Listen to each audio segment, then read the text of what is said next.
Hi everyone, and welcome to this week's episode of Low Season Traveller Insider Guides. I'm Jed Brown, your host for this week's episode, and today we're taking a trip to what is arguably the real soul of South Africa, KwaZulu-Natal. Tucked away on the tropical eastern coast, this fascinating region promises a real African adventure in a beautiful and accessible environment. If a visit to the huge nation of South Africa feels a bit overwhelming, KZN, as it's affectionately known, offers a more pocket-sized experience with so much to discover in an area spanning roughly the same size as Portugal.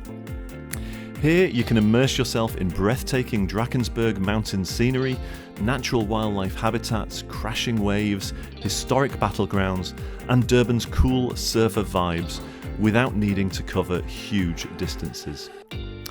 Culturally distinct from the rest of South Africa, KZN is a true melting pot, mixing African, European and Indian cultures, and it's here that the South African Rainbow Nation really comes into its own. Crucially, the name means the place of the Zulu, reflecting the power and the majesty of this formidable tribe and their fearsome fighting in the 1879 Anglo-Zulu War. In this episode, we catch up with KZN local and indeed a good friend of Low Season Traveller, Helen Bolton from New Frontiers Tours, and we're going to learn more about her home destination. Enjoy. So, Helen, you are most welcome to the Low Season Traveller Insider Guides podcast. Great to have you on the show. How are you? Thank you, Jed. Thanks for having me. Yes, I'm good. It's lovely and cool here today.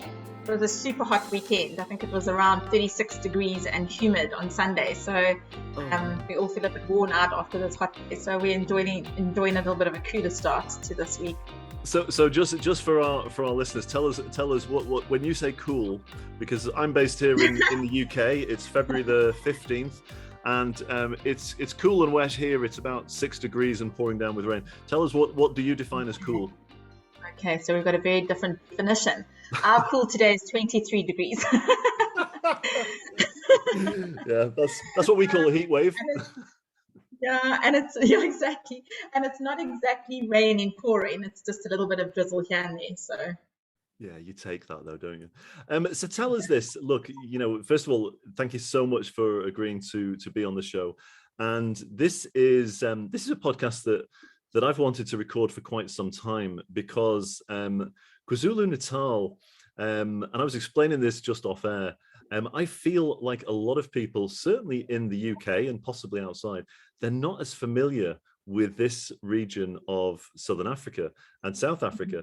And I was speaking to friends and family, before when we were researching this podcast. And I was asking them, what do you think of when I say South Africa? Because they've never been. And they were saying, look, we think of Kruger, Wildlife, Big Five, Johannesburg, Cape Town. That was pretty much it. They certainly didn't mention KwaZulu-Natal. Tell us a little bit about the region, and tell us, I suppose, for all of those listeners that aren't as familiar with the region, we want to get a handle on what are they missing out? Are they missing out on something pretty special here? Absolutely. I'm so glad that you invited me to come and speak about KZN, because this is where I live. I live just outside Durban, and you're quite right. It is so overlooked, and I think sometimes South Africa as a destination can be quite overwhelming because there's so many aspects to it, and it's hard to complete in one holiday. So people kind of, their own sanity will narrow it down to kind of real highlights, and not taken away from the Cape or our safari experience. They're both incredible tourist attractions, and they do very well for us as a destination. But there are so many parts to South Africa that are undiscovered. In fact, KZN only gets about 8% of international tourists, which is, heartbreaking for me, especially as a local resident. And knowing our holiday here, I choose to holiday in KZN often, where we've got shorter breaks as a family. This is our destination of choice. We don't have to go very far. There's so much on our doorstep. It is very sadly overlooked, and actually out of the UK we probably get the most support for KZN, and I think there are a number of draw cards. I mean, one being our battlefields where the Anglo-Boer battles happened, kind of inland. I won't go into that too much, but there's loads to research around that. Some really interesting battles that occurred in the late 1800s, early 1900s, and we've got gorgeous lodges in that area, where the guides really kind of bring those stories to life. I mean, I remember when I went, I was kind of a lot younger, and I was rolling my eyes thinking, oh, I don't know if I'm going to enjoy this battlefields tour very much. And we weren't long into the guide walking us through, the details of it, and making it very personalized, bringing it down to personal characters within the battles. And it wasn't long before the tears were flowing. It was very emotionally moving. And it's amazing how a good storyteller can really bring a situation to life. So, land, which is about 3 to 4 hours from Durban, is the battlefields. And we always say in KZN there are 3 B's: the bush, which is obviously the safari element, which I'll chat about now, the beach, which also I've got a lot to say on, and the berg and the battlefield. Sorry, it's actually the 4 B's. So the berg is our nickname for the Drakensberg Mountains. Mm-hmm. That runs along the western border of our province, and it borders with Lesotho, which is that independent little landlocked country in the middle of South Africa. And that is a World Heritage Site. It's a 200-kilometer mountain range, and exceptional hiking, and exceptional opportunities for connection with nature. And you don't have to be a big hiker. You could be quite a gentle walker as such, and have an incredible experience up in the mountains. Barney Pass is quite a well-known spot for people to go to. That's in the southern berg, and it's this winding road up through the mountain pass. There's a huge number of hairpin bends there. It's quite a hairy road trip up in a 4x4, and you get to the summit and you actually are in Lesotho. And it's got what they call the highest pub in Africa. And by the time you've done that road and you've got to go down in the 4x4, then you quite welcome a nice warm cup of coffee. And they put a tot of a local liqueur in called Amarula, which is a creamy, delicious liquor. So that takes things to a new level. And then there's also the amphitheater further up in the northern berg. And that's a sheer 5-kilometer solid basalt cliff face. But it's about a 6 to 7 hours, it's a full day hike. But you don't need to do any rock climbing to get up there, and you can get to the summit. And that's actually the beginning of the Tugela River. The Tugela Falls starts there, and that's the second highest waterfall in the world. It is the most spectacular hike. Yeah, I was crazy enough to actually do a 50-kilometer run up. They called it the Montessori's Challenge, and I actually ran that route, and it took me, I think, 10 or 11 hours, but it was an unforgettable experience. And like I said, you would think that you'd have to use ropes to up the main rock face. There are 2 frightening chain ladders that you can climb. Chain ladders. I'm gonna have to get some photos of this up on Google or something and have a look at it, because it sounds pretty cool. So that's just touching on the battlefield and the berg, and then the coastline is amazing. We're on the northeastern corner of South Africa, bordering with Mozambique. So thinking in that tropical mindset of warm oceans, lots of green palm trees. It's got a very relaxed seaside feel to it. So Durban is obviously the main city. It's a very cool city. It's an African soulful city. It's a melting pot of lots of different cultures. We've got the biggest population outside of India of Indians.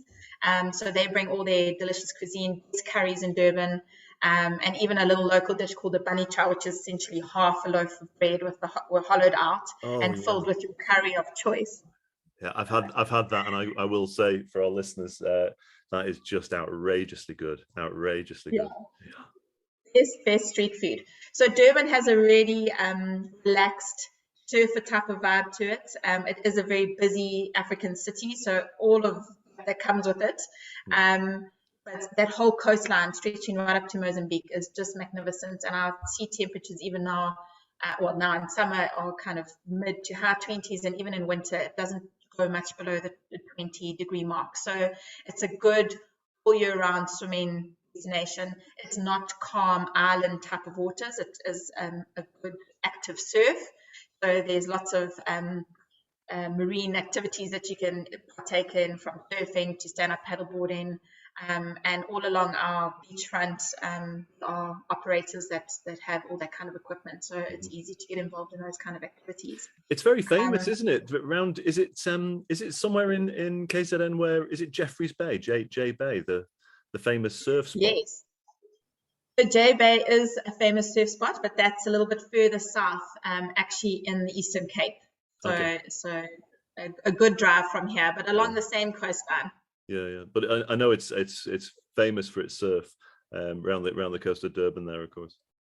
As well, yeah. So we have, it used to be the Gunston 500 for many years, and now it's called the Belito Pro. So it's an international surf competition, also in July. So yeah, it's a great coastline. And as you go up further north, moving away from kind of the more developed area of Durban, Richards Bay, you get into the safari area. So there is Shishliwi Umfolozi, which is quite a mouthful for people to pronounce. I'm not going to try.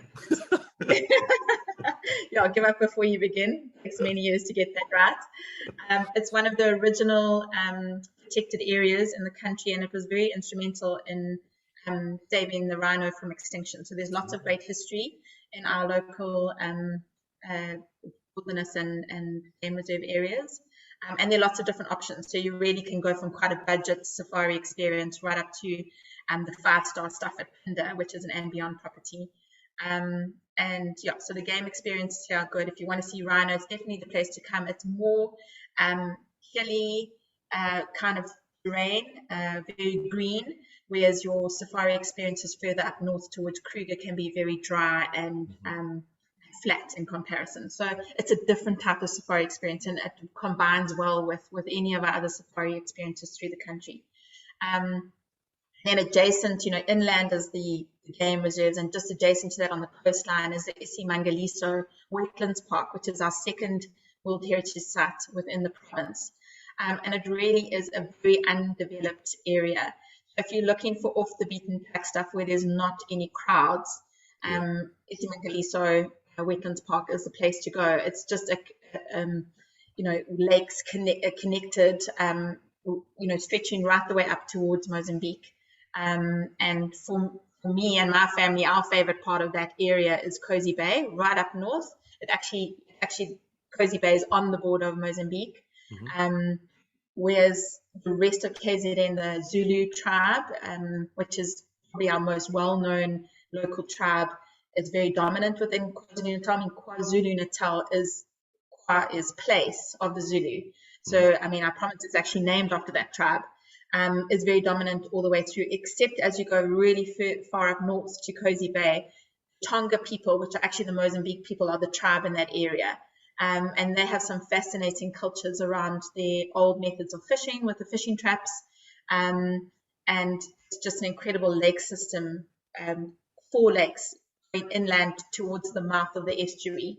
And I know we've spoken about this before, about that estuary, how special that ecosystem is. It's actually got one of the only inland coral reef systems in the world.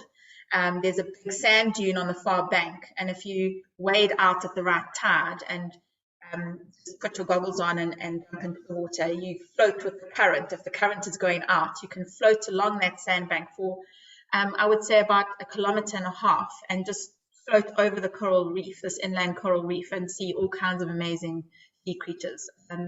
So it's one of our favorite areas to visit. The other draw card up there is the nesting and hatching of the loggerhead and leatherback turtles. Oh, yes. Which we actually got to see that in January last year.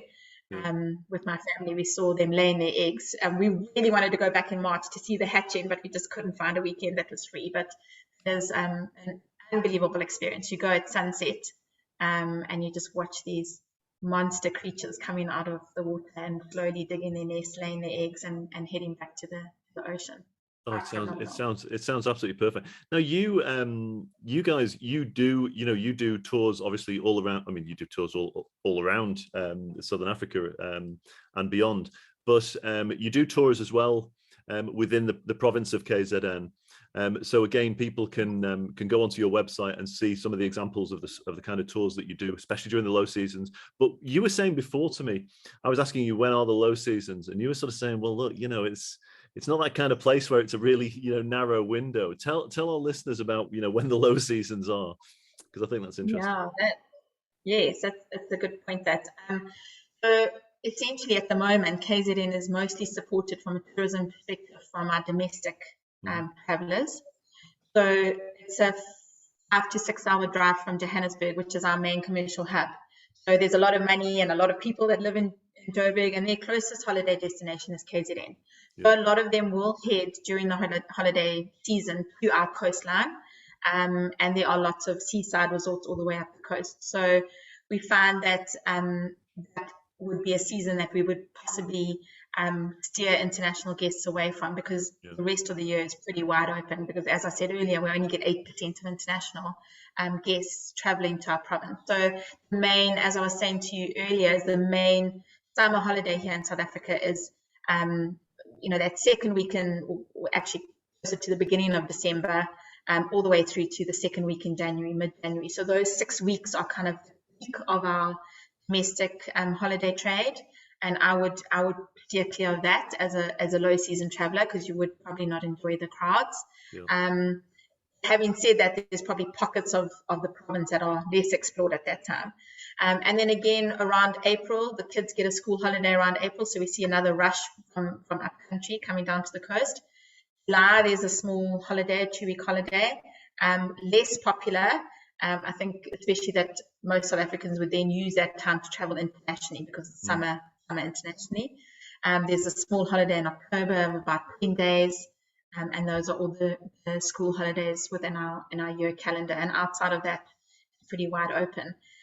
We are the envy of the rest of the country in our winter months, because we have such mild winters. Our summer can be a little bit turbulent with summer rains and very hot and humid conditions on the coast. It doesn't not everybody minds that, especially when you're on holiday and you can lie by the pool or be on the beach. But it is quite an extreme heat and humid. So those months from April after Easter all the way through to July are probably our most settled months in terms of beautiful mild winter days. And by mild, I'm meaning between 20 and 25 degrees. Those are winter. Those are winter temperatures along the coastline. What does happen though is that inland towards the mountains, it is proper winter. So you will on occasion drop to say lowest 12 degrees. There's sometimes snow on the peaks. Occasionally we probably have about 3 to 4 snowfalls in a year. Once a year it might come to the low-lying areas. Generally it's up on the peaks, which obviously is beautiful to see those huge Drakensberg mountain range covered with snow. Quite a unique experience. So tell us this. Obviously there's just so much in the region. And you're you guys are the experts on these kind of tours. For anybody listening that's sort of thinking, well, look, actually I could be really interested in trying out, because what I love, and I hope it doesn't come across badly, but there's a lot of people out there, and I'm the same, where I like to go for the underdog always, and that's the same in destination. So when I went to New Zealand, time was limited, and I had the choice of going to one of the islands, not both of the islands, and everybody was saying, oh, you have to go to the South Island. So actually I chose to go to the North Island and forgo the South Island, because not as many people were raving about the North Island. So if there are anybody out there that, like me, and maybe they haven't been to South Africa before, and they're thinking, you know what, if I'm going to go to South Africa, I'm going to go to KZN and see what it's got. What would a first timer kind of itinerary look like, broadly speaking? What would you recommend that they include? It's such a good question. And I think that's another point that is so valid, is that it is so easily explored, especially for a UK type traveler who is independent, that's happy to jump in a car. We've got a good road system, and all the major points of attraction or areas or regions that you would want to visit are all between 3 to 4 out to max 5 hours apart. It's a very easily done itinerary, and we have done itineraries like that often before. Well, not as often as we like, but we have itineraries like that before for UK travellers. So it depends on whether people's interests lie in the battlefields in terms of how you would route it. But presuming that I've excited people enough to want to go and have a tear-jerking moment in the veldt in the interior of KZN. And I would start, obviously, as your entry point into Durban. There was a direct British Airways flight prior to the pandemic, which we're really, truly hoping will come back. So direct into Durban, and then a 2 to 3 hour drive into the Drakensberg. I think that's a really nice way to start, because often we quite wound up after, going through, being on the plane and actually getting here. Sometimes it's nicer to start the holiday on a slow footing. Unless you're an adventurer hiker, then it won't be such a slow footing. But to spend 2 to 3 nights in the Drakensberg, and if you are an active type of traveller, to include one of the hikes, either in the southern Drakensberg or the northern Drakensberg. I've only touched on 2 highlights of the Drakensberg, but it has a wealth of sand art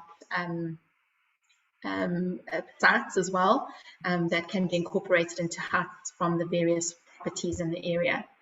And then to cut across inland to the battlefields area and to spend 2 to 3 nights in a lodge there, really to kind of take in the history of that area. It really is fascinating. I mean, we've got characters like Winston Churchill and Mahatma Gandhi who were part of those wars, as a courier or a stretch bearer.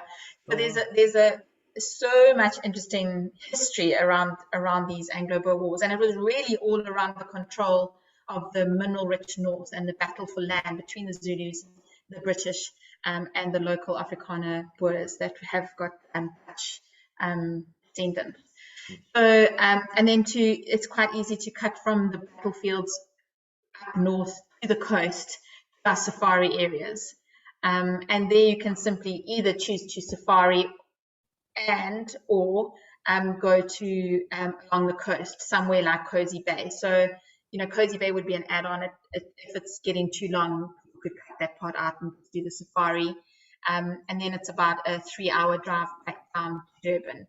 And Durban warrants a night or two. It wouldn't be your most relaxing part of your stay. Like I said, it's a very soulful, busy African city. But if you're looking to connect in with culture, and some of our, amazing city sites from the Victoria Market, which is a Indian spice market. Alongside that sits the Muti market for the Zulu tradition, where they use different things in their remedies, and that's all sold at the Victoria Street Market. So go with the guide there is kind of a real eye opener in terms of our cultural, foundation here in KZN. Yeah. So that would be kind of how I would run a routine, and it would be a good 12 nights or 14 night itinerary. Very easy driving direction distances between, and a really great holiday with a robust offering. I mean, a little bit of everything. I love that. I mean, I know that that you guys do all, you sort of cover off all of the different accommodation options and everything else there. But again, for any of our listeners that that don't know, I'm kind of interested in particular the game lodges. For people that haven't done a safari, I don't know what they think of when they think of a game lodge.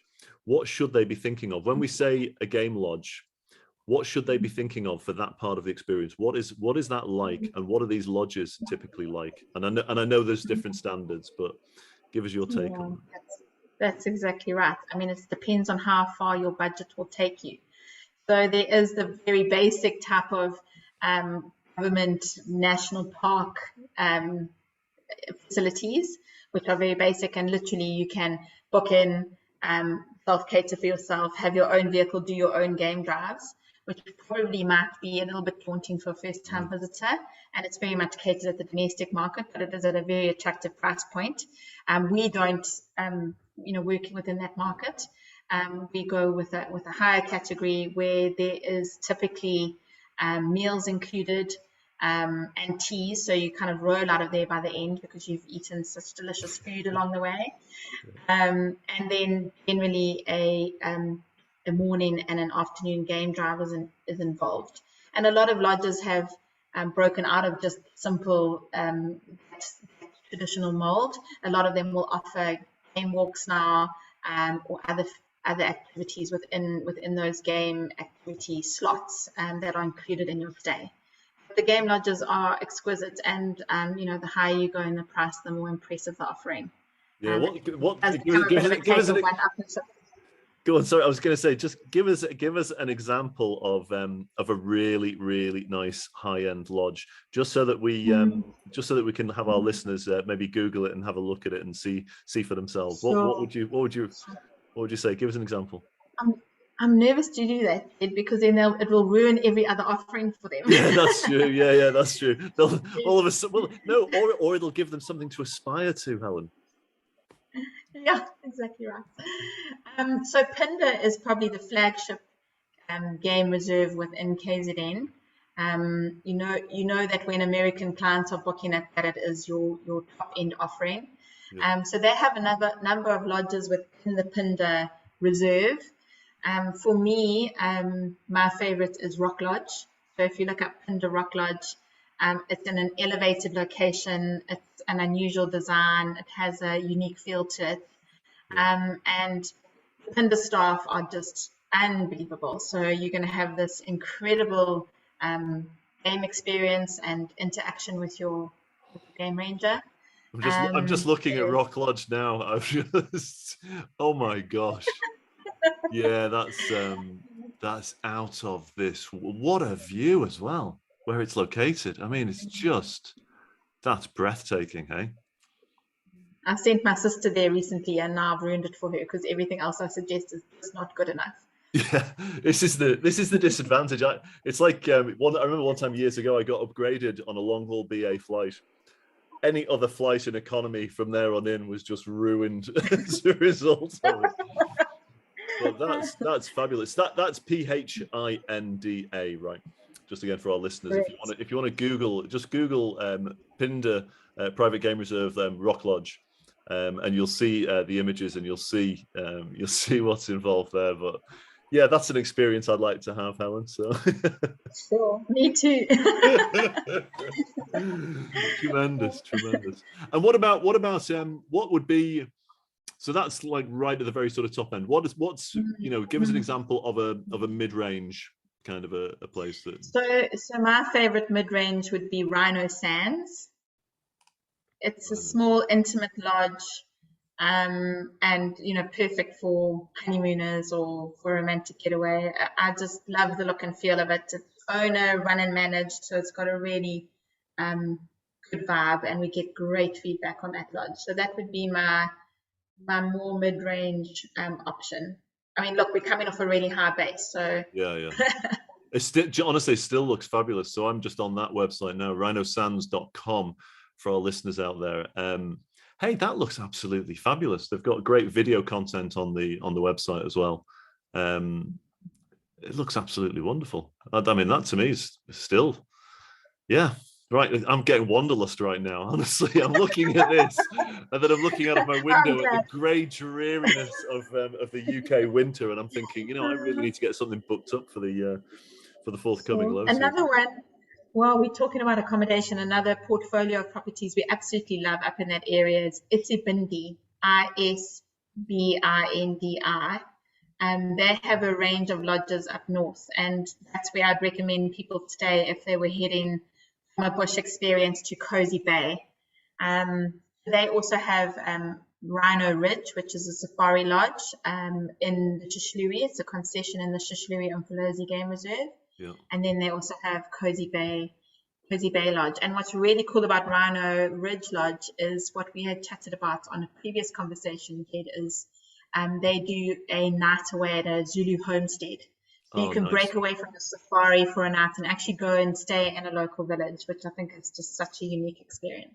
Absolutely, that's what we're all about. That's another one. I'm just having a look at it there now, and it's again, that just looks out this world. There's this again for our listeners. I would urge you to have a look at this.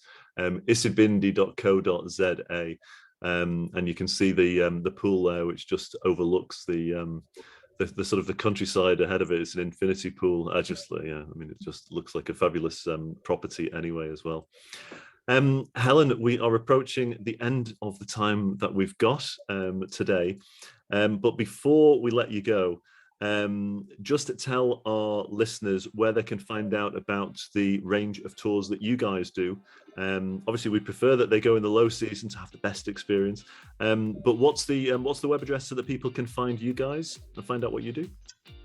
So we are New Frontiers Tours, but we are solely B2B. So we only work with tour operators in the UK. So if you reached out to us, we would put you in contact with one of our partners in the UK.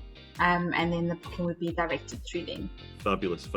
So the chances are for a lot of our listeners that have been looking at KZN, it might well be that the tour operator will be a partner of you guys at New Frontiers anyway. But listen, thank you so much for taking the time to share with us your beautiful part of the world this morning. Really appreciate it, and thanks for allowing us to dream a little bit in our miserable UK winter. I'm sure a lot of our listeners are like me now, just dreaming about getting out there and getting down to KZN and getting out to the beach, the Drakensberg, the battlefields, and of course the game lodges. But for now, Helen, thank you so much for your time. It's been an absolute delight speaking to you, and wish you all the very best for the forthcoming season. Thank you, Jed. It was an absolute pleasure to share my passion for this part of the world. Come and visit us soon. So there you have it. Huge thanks again to Helen for sharing her enthusiasm for KZN with us today. And if you'd like to learn more about this amazing region and its low season experiences, then you can read our latest guide to the low season months in KZN on lowseasontraveller.com. But that's our show for this week. Thanks as always for your company. And if you enjoyed this podcast, it would mean the world to us if you could leave us a positive review on your podcast app. It does make a difference. Have a great week wherever you are. Stay healthy, stay safe, keep your travel dreams alive, and don't forget to follow us on Facebook, Instagram, and LinkedIn to be the first to hear our latest low season stories and guides. Finally, remember that travel is always better and fairer for the planet, the local communities, and you, the travellers, when it's without the crowds.